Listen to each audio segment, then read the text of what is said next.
Greetings and salutations, my name is JW608 and today we are playing Starmade.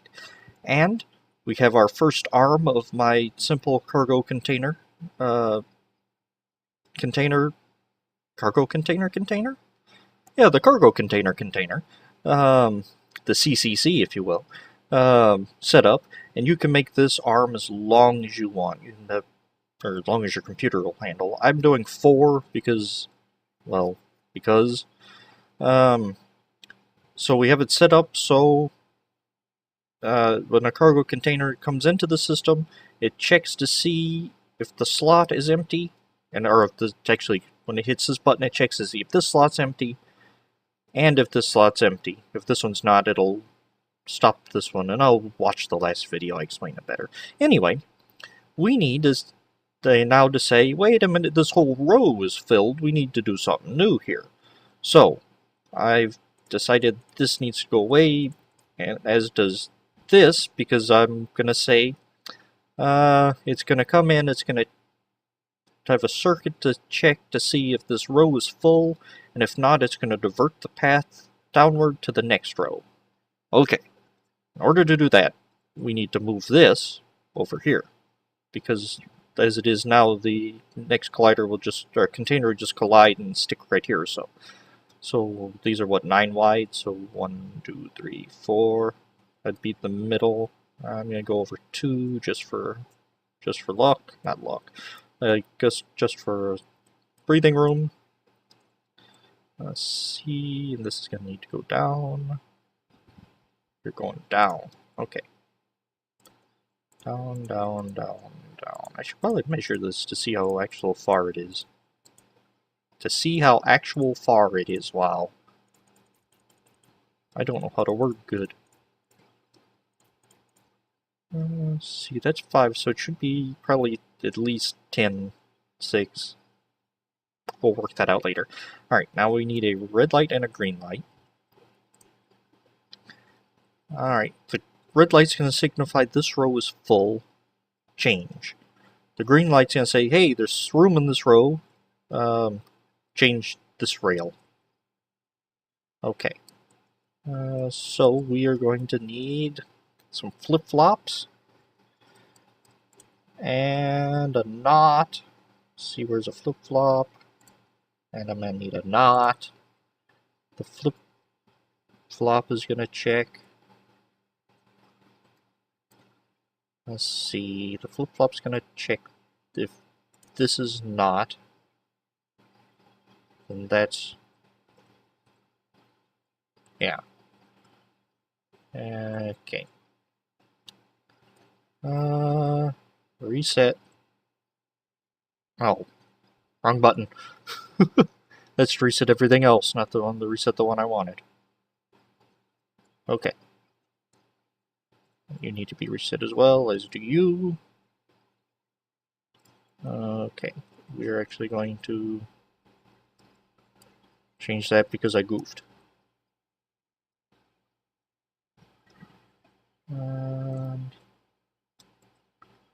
Want you to go and you to go as no. Oh, that automatically. Well, duh, it automatically. I set it up to.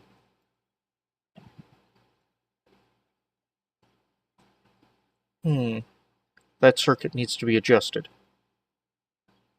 Oh, come on, work. Alright. This release circuit needs to be adjusted, but I'm going to wait until we do an actual no, I need to reset that now. I'm going to wait until after we set up this portion. And we're going to readjust this release circuit. Okay. Oh, I had that turned off. I don't want that off. I want that on. The input. The input controller. Alright. Now, the reason I'm redoing all this is to reset this circuit primarily. Because the first time you put down a logic block, it doesn't, or build the logic block, it doesn't work quite right until you reset everything, recycle it, and all that good stuff. Okay. But this goes to that, so the knot, so when that's not, alright. So the not means it's full, the flip-flop means it's empty. Or no, I need to turn that other way around. Flip-flop means it's empty, the not means it's full.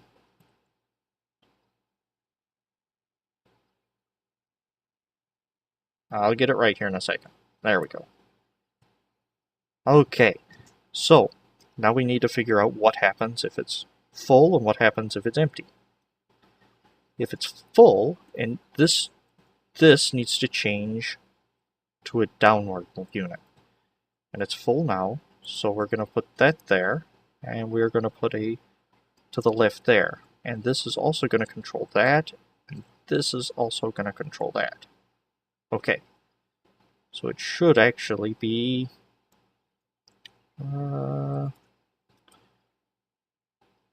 hit that button.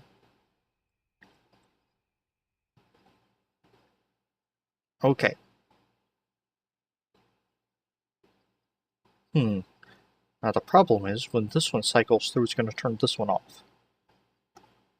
And this one should be... Oh no, that's not. I have it the wrong way again.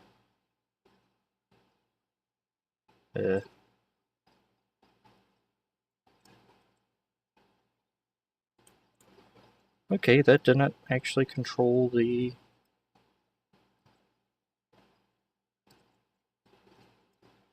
Alright, we need buttons. And you can probably build this more compactly. In fact, I recommend you build it more compactly, but I'm doing this not particularly compactly, so I can actually see what I'm doing wrong. See a button there and a button there. I don't want it controlled by anything. And I want some rails, one going to the left and one going down. This button controls... Get out of the way. That. That button controls that. So if that button's triggered, it'll go down. If that button's triggered, it'll go to the side. Okay.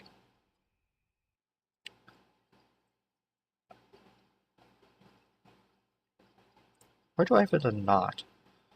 Why don't I just control the flip-flop directly? And since it's off, this should be off. If 7's off, that means there's no room here. You need to think through these things logically. And if it's not, that means there is room. If there is room, it'll go that way. If there's not room, it'll go that. Okay. Shall we try this again?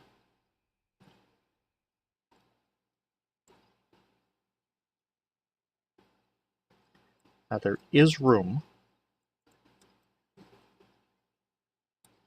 Shouldn't have that have... I had it backwards. Alright. You're going to get things backwards too. So we want to set that over. Is room. It's not room. That's why you test this stuff before you implement it. Because it's easy to get this logic backwards, especially if you're not thinking logically like I am. Not. Okay. When this one hits here, it should turn. That one should turn off. Always test your circuits, because you're gonna know sitting there watching me, you're thinking, what? Why did you just do that? But when you're in the thick of things, especially when you're recording, you don't always think quite straightly. Quite rightly. Anyway, always test your circuits, because you're going to find it act in a way that doesn't really...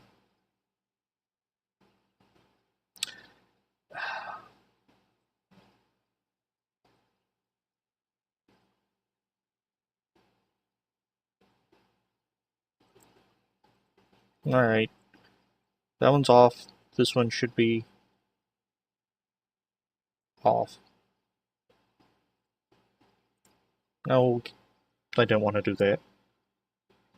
Alright, we're going to think about this again.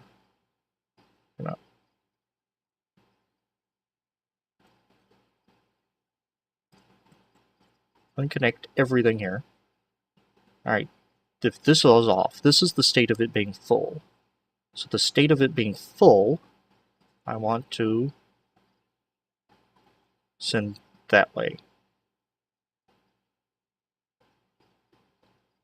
No. Yes.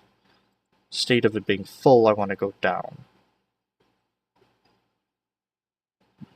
And the state of it being true. Alright. Why is that not triggering? Because that's not connected. There we go. It's full. I want you to go down. If it's not full, I want you to keep going. Okay. Once again, always test your circuits, make sure everything is working right.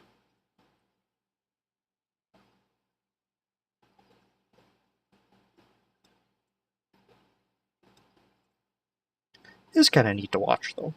It's a little slow. You can always adjust it with rail speed controllers and all that. It should pick up once it hits this bottom rail.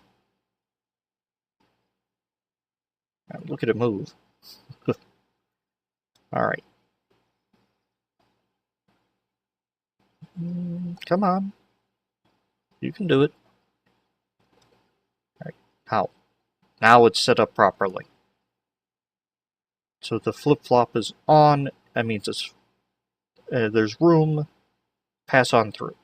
So now when this one hits that, it should turn that flip-flop off, which turns this flip-flop off, which should turn on this light until it, nope, there's no room on this row, go down to the next one. And there isn't a next one, so it'll actually just hit this loop forever. Okay. Make sure all that works. So as soon as it hits it, it should turn this red and turn this rail down.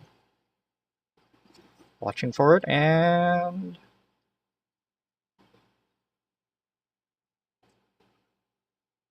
why didn't it?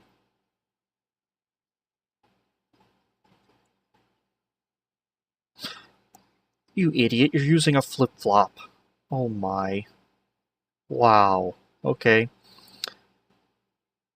Flip-flops only send a pulse once they turn on, not when they turn off. Also have a fundamental understanding of your logic blocks.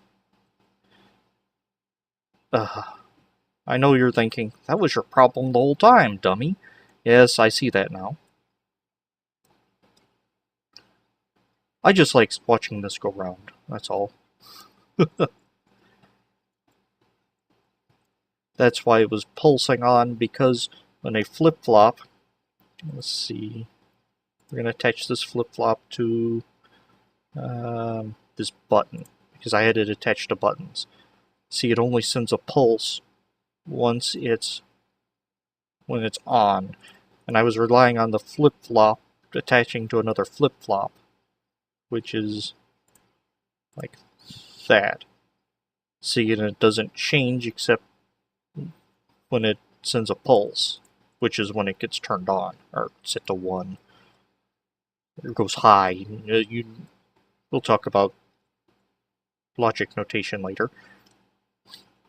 I wasn't thinking about that. I was thinking it sent a pulse both times. It doesn't. I knew better than that. I shouldn't have done that. Okay. So hopefully you've waited this long to comment on it. Okay, now this should work. Because I'm using the right tool for the right job.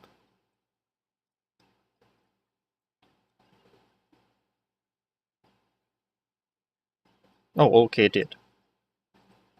I think.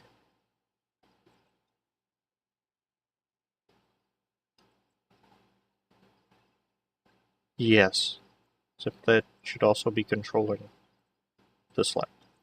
I think that works. I'm going to give it one more go off camera because you've already watched this enough. And I will dig you cats later. I think next time we'll work on something about this. Alright, have fun.